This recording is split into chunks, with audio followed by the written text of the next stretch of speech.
Hola traders, hoy en el curso de preparacionismo económico, corralitos bancarios, probabilidades y posibilidades. Quédate.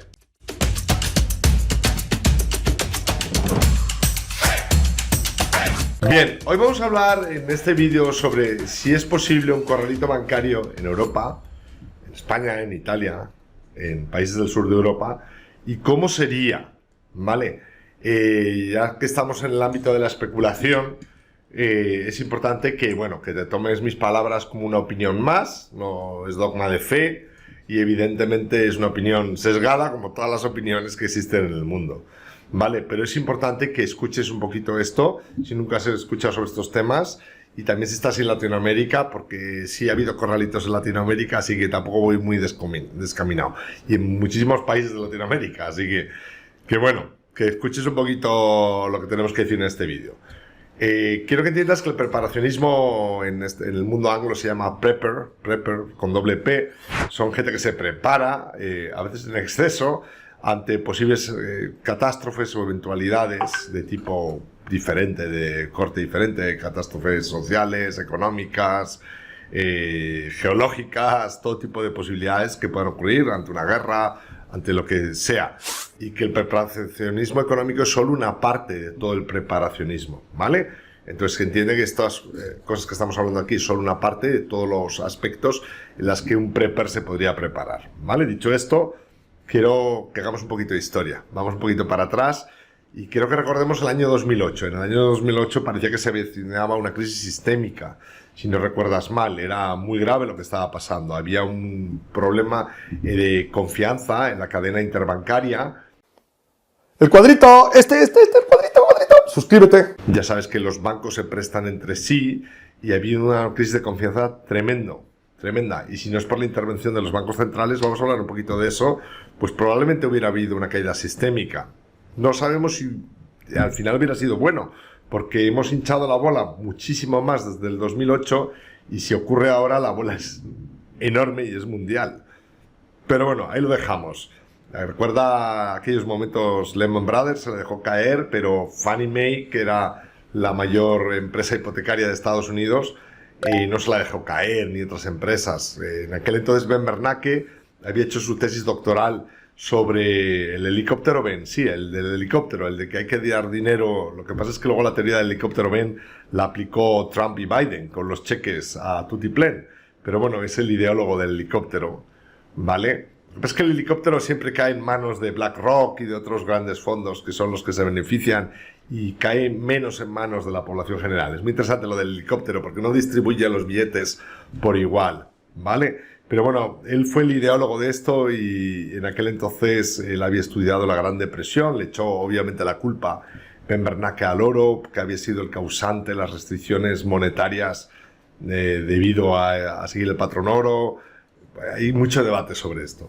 Pero básicamente lo que ocurrió posteriormente en Europa, para que recordemos un poquito de historia, es que en la crisis de Grecia, hablando ya de corralitos bancarios y siendo específico, se amplió el Fondo de Garantía de Depósitos. El Fondo de Garantía de Depósitos, cuando entramos en el euro, era más o menos de entre 15.000 y 20.000 ecus o euros de la época.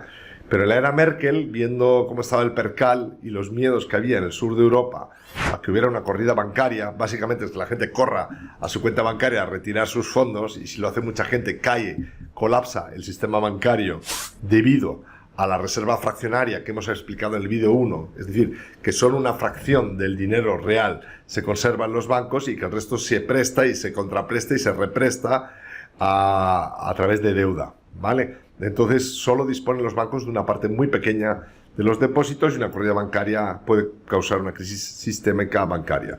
De todas formas, si quieres convertirte en un experto de trading algorítmico, apúntate ahora mismo aquí abajo, a la Masterclass. Es la forma más rápida, sigue las directrices de mi equipo, ¿vale? No seas difícil a la hora de agendar con ellos y nos vemos del otro lado. Es una Masterclass fantástica. Al final de ella tenemos una oferta increíble que seguro que será de tu interés. Y entonces, ¿por qué hicieron esta ampliación a 100.000 euros? Para dar calma a los particulares, ¿vale? Es obvio que si no hubiera habido un peligro inminente de corrida bancaria, debido a la crisis de Grecia y los problemas que había en aquel entonces en España de deuda, estoy hablando del 7 de mayo del 2010 para ser específico, pues entonces no hubieran hecho esto. Y además, si viene de Merkel, básicamente era que Alemania iba a responder a través del Banco Central Europeo, del Banco Alemán, que es parte del Banco Central Europeo, de los depósitos de la gente del sur de Europa. Y ahora, suscríbete. Muy amable por parte de Merkel, pero no sé cómo se lo tomarían los alemanes en aquel entonces. Eso hizo que obviamente salieran después con otras políticas de Merkel otra serie de partidos en Alemania, pero bueno, no estamos entrando ahora en eso. Y básicamente esto no hubiera pasado si no hubiera habido un peligro real de corridas bancarias. Quiero que entiendas que a fecha, el último dato que tengo aquí del Economista, de octubre del 21, es que, no sé si sabes que con el bicho, con la pandemia, los depósitos bancarios se han incrementado. O sea, la gente ha ahorrado más de lo debido y estamos ya en el 147% del PIB a fecha de octubre en ahorros, en depósitos bancarios. O sea, tenemos 1,5 veces el PIB ahorrado en el sistema bancario, los españoles, y en total tenemos el 214% del PIB entre los ahorros, los seguros y los activos de bolsa de los españoles. No está nada mal, ¿vale? Dicho esto, y con tantos ahorros, ¿es posible y probable un corralito en España? La verdad es que sí. Vamos a ver una serie de factores que podrían hacer o acercarnos cada vez más a ese corralito, ¿vale? El primer factor es la inflación. La inflación está subiendo con fuerza. No sabemos cuánto tiempo, no sabemos si va a ser permanente o persistente, pero la inflación está subiendo con fuerza y esto hace que el Banco Central Europeo, siguiendo un poco la estela de la FED, siempre vamos con retraso con la FED, medio año más o menos, pero seguimos la estela de la FED, nos veamos forzados. Además, si la FED sube los tipos, sería muy malo para la economía europea de cara a las exportaciones, ya que el euro siempre compite contra el dólar en términos de exportaciones a nivel mundial. O se vende el petróleo en dólares o se vende en euros, ¿vale? Básicamente, aún hoy. Entonces, probablemente eso obligue al Banco Central Europeo a subir los tipos también. Eso va a crear muchas presiones en el sistema bancario. Muchísimas presiones, problemas de liquidez, problemas de confianza, etc. La segunda cosa que tenemos que tener en consideración es que ya se ha anunciado la retirada de los paquetes de estímulo de compra de deuda soberana de países del sur, como España, Italia, Portugal, Grecia, ¿vale? Los PIGS, los cerditos, ¿no? Portugal, Italy, Greece and Spain, somos los cerditos del mundo europeo. Qué bonito, ¿vale? Y básicamente, ya lo ha dicho muy claro la señorita Lagarde, que nada, que no vamos a seguir comprando deuda. Pero esto es muy interesante porque prácticamente el único ente que compra deuda española es el Banco Central Europeo. Entonces, si el Banco Central Europeo deja de comprar deuda, además, Pedrito Sánchez ha incrementado la deuda española de forma muy, muy considerable, pues ahí tenemos una tensión fuerte que podría hacer que ocurrieran cosas en el sistema bancario español. Y ahora dale a este. Dale a este. No hay que ser alarmista, obviamente, pero hay que ser previsor, ¿vale? Y la tercera cosa que podría ocurrir es un cisne negro o un cisne gris, que está medio avisado. Si es negro es que no está avisado, y gris es que medio lo vemos venir, como podría ser una guerra en Ucrania o problemas de suministro del gas ruso, todo lo que viene unido a eso, que haría obviamente un incremento de la inflación y tendríamos que hacer algo con los tipos, ¿vale? Problemas en Estados Unidos, otra serie de cisnes negros no previstos que tensionaran ya el suficientemente tenso sistema bancario. Es decir, que esa promesa del Fondo de Garantías de 100.000 euros es más posible y lamentablemente también es probable que ocurra.